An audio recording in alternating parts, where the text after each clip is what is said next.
warahmatullahi wabarakatuh.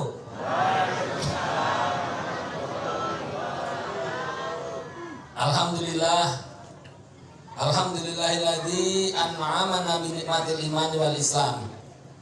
Asyhadu an la ilaha illallah wa asyhadu anna Muhammadar Rasulullah. Allahumma shalli wa sallim wa barik ala nabiyyina Muhammadin wa ala alihi wa ashabihi ajmain, amma ba'd.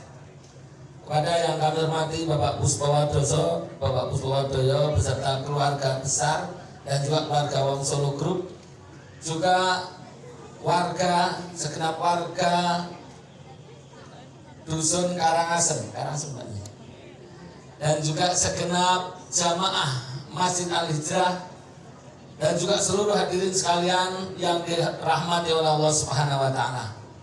Untuk yang pertama kalinya, mari sama-sama kita senantiasa mengaturkan rasa syukur kita kehadirat Allah Subhanahu wa Ta'ala atas segala nikmat yang Allah berikan kepada kita.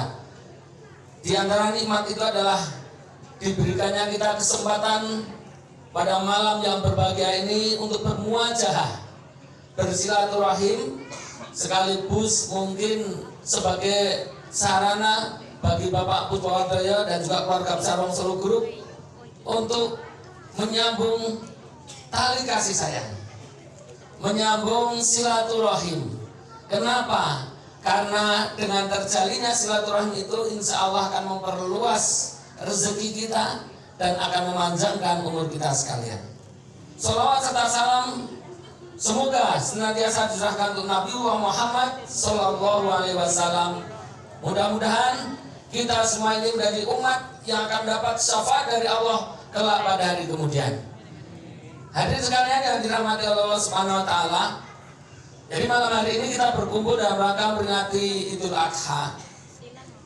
Di antara salah satu hikmah dari Idul Adha itu adalah bagaimana dengan Idul Adha ini akan menjadikan diri kita itu menjadi pribadi yang bertakwa.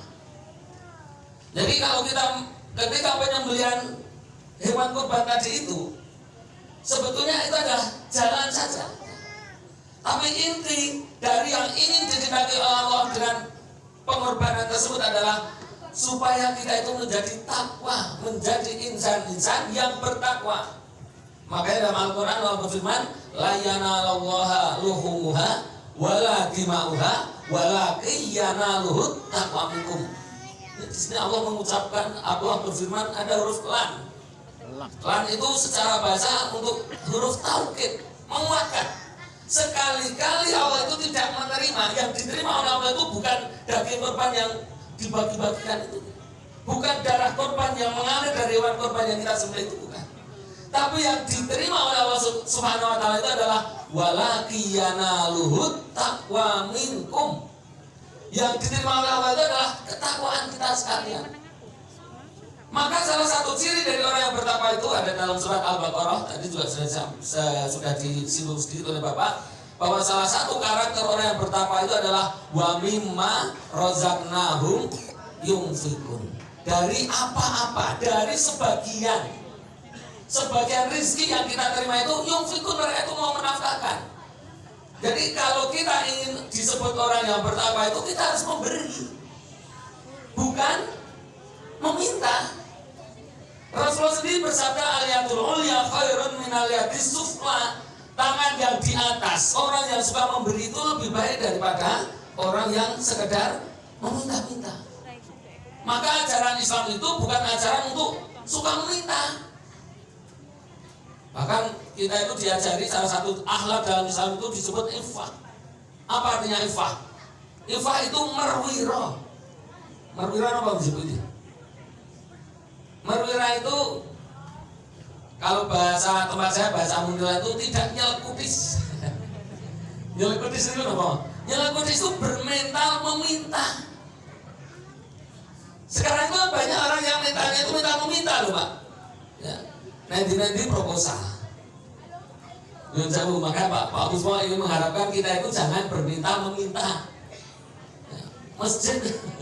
Jauh. Ya ini juga karena kesadaran dari para orang-orang yang beriman itu, kesadarannya orang-orang yang di masjid itu, kalau mau betul-betul dia punya sifat takwa, maka mestinya orang yang bertakwa itu adalah wa mimma razaqnahum yunfiqun, mau menafkahkan. Maaf Bapak Ibu sekalian, coba kalau kita lihat, kita runut ajaran Islam itu, pasti lebih banyak ajaran Islam itu yang bersifat untuk berbagi, untuk memberi.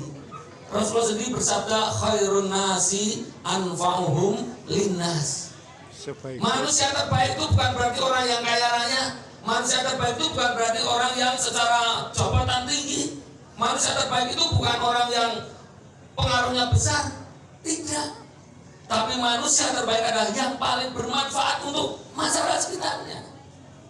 Kalau kita jadi orang kaya kok hanya untuk diri sendiri, pamer mobil, pamer ini dan sebagainya, masyarakat kok tidak merasakan kenikmatan yang kita rasakan, ya itu berarti kita ini hanya sekedar takwa itu betul-betul melekat dalam diri kita. Maka Allah memberi contoh dengan keteladanan dari Nabi Ibrahim. Nabi Ibrahim itu bayangkan, saking cintanya kepada Allah itu, saking cintanya kepada Allah itu, Pak, putranya sendiri Allah suruh untuk korbankan betul. Dan waktu Nabi Ibrahim mengorbankan putranya itu, beliau tidak berpikir, ini nanti pasti akan diganti oleh Allah dengan kambing. Itu Nabi Ibrahim nggak pernah berpikir seperti itu. Adanya apa?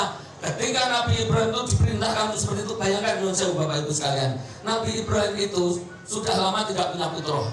Umur 80 tahun menurut riwayat beliau baru punya putra. Itu pun dari istri kedua, Pak. Dari istri kedua, Pak. Dari istri pertama sebelumnya Ibunda Sarah belum punya. Kemudian beliau menikah dengan Ibunda Hajar. Baru saya itu punya putra. Putra yang sudah ditunggu-tunggu dari beliau menikah sampai umur 80 tahun. Baru menikah baru punya putra berapa hari setelah menunggu sekian puluh tahun, mendapat perintah untuk apa? Suruh membawa putra dan istrinya itu ke suatu tempat yang namanya Bakah. Bakah itu artinya suatu lembah batu-batuan itu yang sekarang dikenal dengan nama Makkah itu. Begitu beratnya perjuangan Nabi Ibrahim itu. Pengen punya putra, sekali punya putra suruh ninggal. Coba tinggal di tempat yang gong liwang-liwang, nggak ada orang sama sekali. Dan ditinggal negara asem ramai ya, Pak.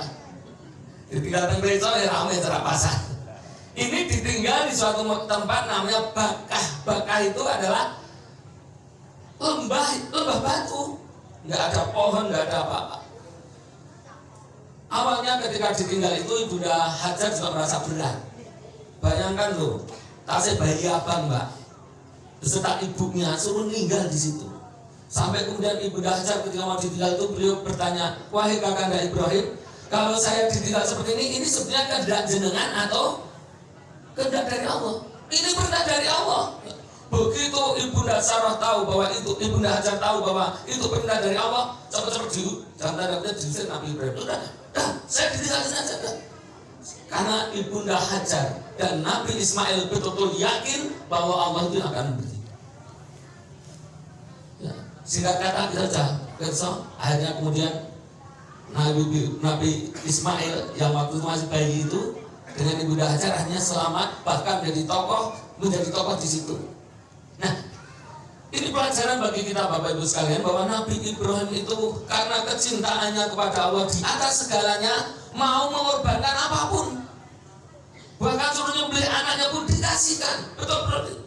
Akhirnya karena kesabaran, karena ketabahan, karena keyakinan tauhid Nabi Ibrahim yang sangat kuat itu, maka Allah beri gelar kepada beliau sebagai Khalilullah, kekasihnya Allah.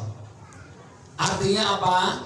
Orang itu kalau ingin menjadi kekasihnya Allah itu harus mau mengeluarkan, harus mau memberikan sesuatu yang paling dicintai untuk Allah Subhanahu wa taala. Kenapa? Hakikatnya yang kita cintai itu kita semua adalah milik Allah.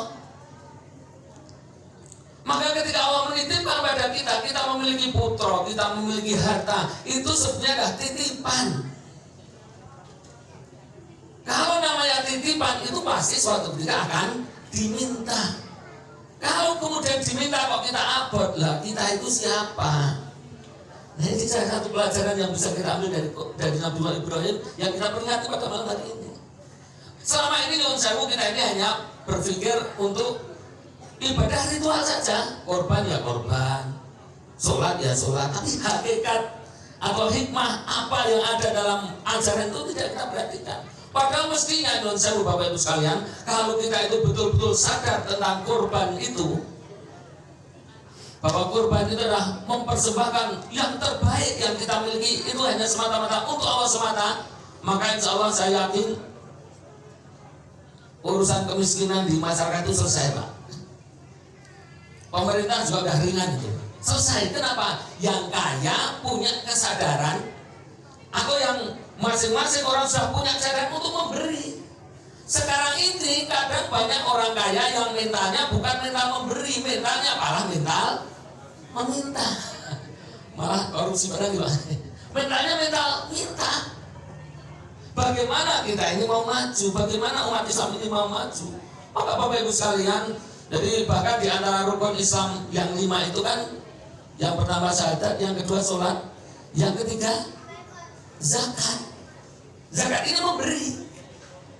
Maka mestinya umat Islam itu dimotivasi untuk jangan selalu hanya menjadi penerima. Kita itu jangan hanya menjadi mustahak atau mustahik. Mustahik atau mustahik, Pak? Mustahik ya. Orang yang hanya menerima zakat saja. Tapi kita dipacu untuk bagaimana supaya kita itu menjadi orang yang memberi zakat, muzaki, bukan muhaqqiq. Dalam surat Al-Mu'min dikatakan qad aflahal mu'minun, sungguh telah beruntung orang-orang yang beriman. Siapa itu? Orang yang beriman itu yang pertama alladzina hum fi sholatihim khashi'un walladzina hum 'anil lagwi mu'ridun walladzina hum lizzakati fa'ilun. Jadi orang itu kalau ingin hidup bahagia zakat. Kalau ingin hidup bahagia itu memberi bukan minta. Kalau mental kita hanya sekedar mental meminta, maka seperti kata Bapak tadi, kita nggak pernah akan sukses. Kita nggak akan pernah berhasil. Yon sewu. Ya. Jadi kalau kita itu hanya sekedar mentalnya itu mental meminta-minta, maka ada sebuah hadis bahwa Rasulullah itu beliau bersabda, nanti orang yang suka meminta-minta itu pada hari kiamat itu tidak punya wajah, wajahnya rata, tidak akan dilihat oleh Allah Subhanahu Wa Taala.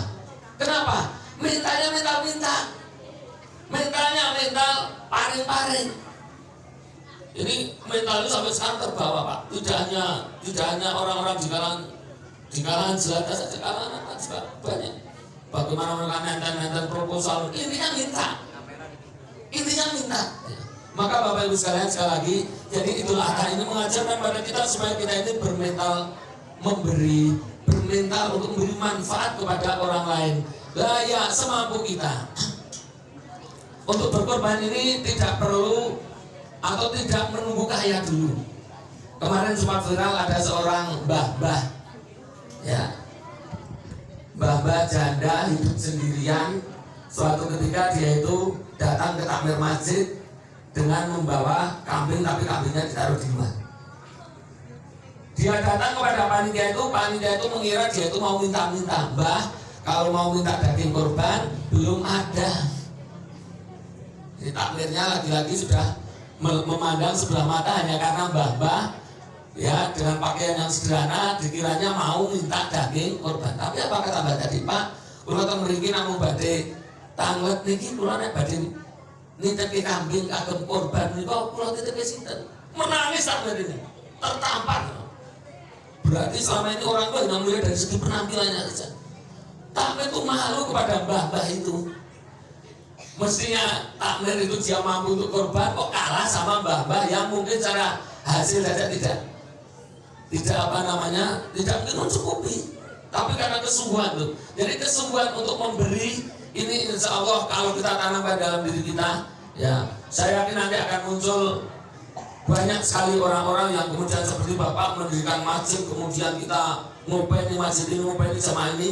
Kalau alumnus jamaah ini, bayangkan saja, seandainya jamaah ini ada yang kemudian jadi orang, kemudian siapapun jadi petani, jadi guru, jadi pegawai, jadi pedagang apa, kemudian mau memberi, mau kemudian merintis, ya alumnus Masjid Al-Hijrah, alumnus jamaah Masjid Al-Hijrah sudah mendapat motivasi dari Bapak, sudah mendapatkan pelajaran tentang hikmah dari kita itu suka berbagi. Kemudian kita merantau, kita hijrah di tempat lain, kemudian kita mendirikan, atau itu bergabung di situlah.